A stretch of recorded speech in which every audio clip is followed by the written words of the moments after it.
Let's go down to Jerome's. So I felt like this offseason was pretty good for the Vikings. Obviously, rolling with J.J. McCarthy as the quarterback one, which is the plan all along. No to Aaron Rodgers, no to Sam Darnold, all that stuff. And the Vikings, I love what Kwesi did in the draft, in trades, and free agency, basically doubling and tripling down at positions of need because the Vikings came into the offseason, hey, we need help in both the trenches. All right, so let's completely gut the interior offensive line. Out is Brandel, Bradbury, and Ed Ingram. In is Donovan Jackson. Ooh, it's for real. And then the package deal for Ryan Kelly and Will Fries. We need help in the running game. Resign Aaron Jones, trade for Jordan Mason.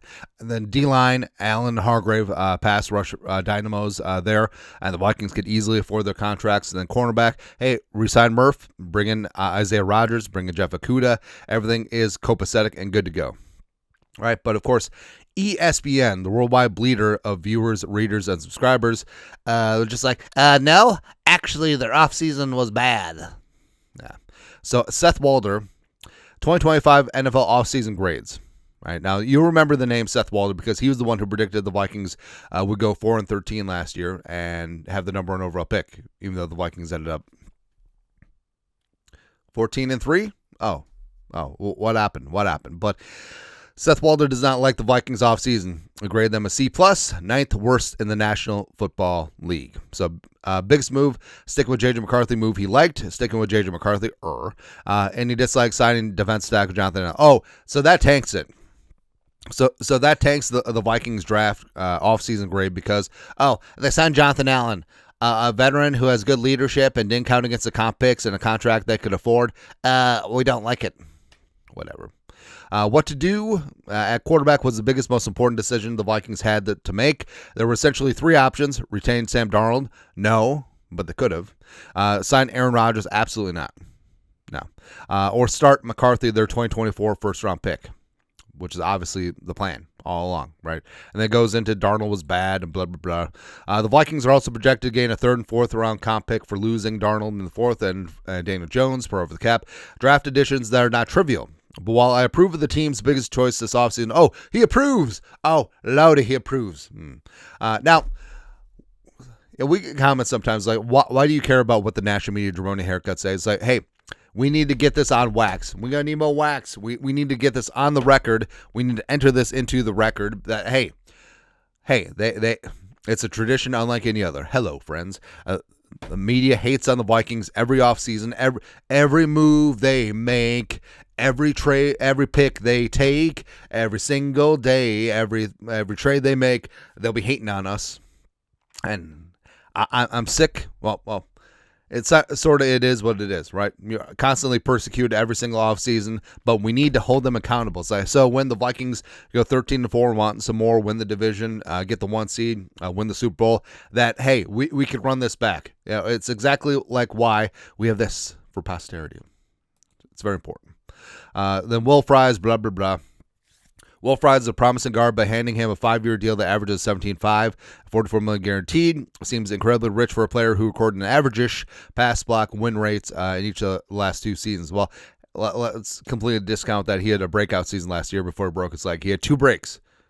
Dos breakos last year. Guards were hot, but as was mentioned earlier, several quality guards signed for $10 million or less. Or you could be like the Packers and sign Aaron Banks for $20 million. I mean, you could have that too. Yeah. Then Jonathan Allen is a third and declining, but he had a below average 8% pass rush win rate as a defense tackle last season after being a top 10 player in the category a few years ago. Yeah, Minnesota paid him more than $17 million per year on a 3-year deal.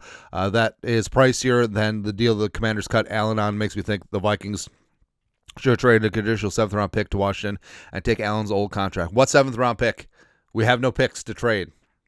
Right, and hey, if that is the case, like, hey, an older veteran defensive lineman who doesn't even have to be a 3-down player, we signed him to a rich contract, but we could afford because because Kwesi cleaned up the cap and McCarthy's not his rookie deal. If that tanks the Vikings offseason, Lordy, oh my God, come on, man.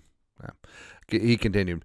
Aaron Jones was long underrated. Resigning him was bad. Blah, blah, blah. Some of Minnesota's moves were fine. Oh, I'm glad we're fine. It's like your toxic ex. What's wrong?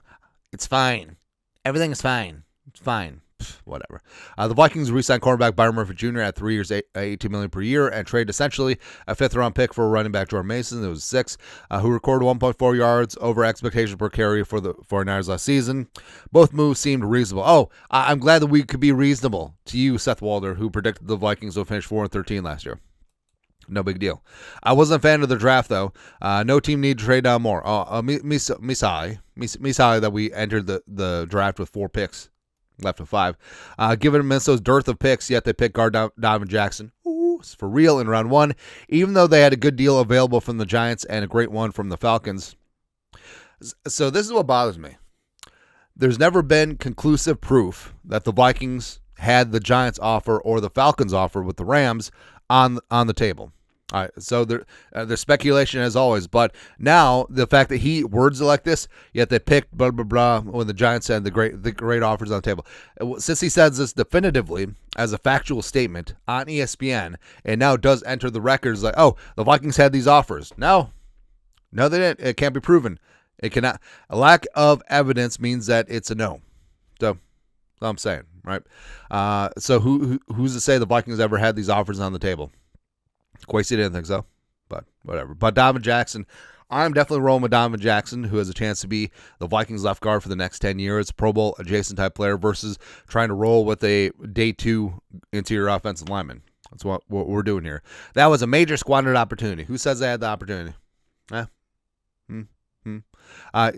Now this is going to start growing in lore. Like Chicago beat writers just blatantly lying during the 2021 NFL draft. Oh, the Vikings tried to get Justin Fields, but we got Justin Fields. We are the winners here. How'd that work out?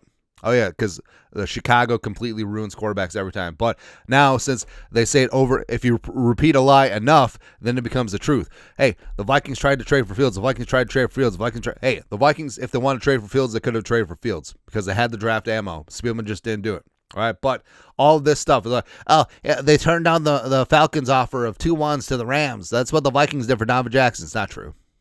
It's not true. And puts untoward pressure on Donovan Jackson as well. So it's whatever. But what do you expect? What do you expect? You know, the geniuses here. It's whatever at this point. Just keeping notes. That's all. Anyways, your thoughts are thoughts. ESPN, the worldwide bleeder of viewers, readers, and subscribers, Seth Walder, says the Vikings had the 9th worst offseason this offseason. Baloney. Okay. Let us know your thoughts, our thoughts, comment section. You guys are the best to do. Skull production value.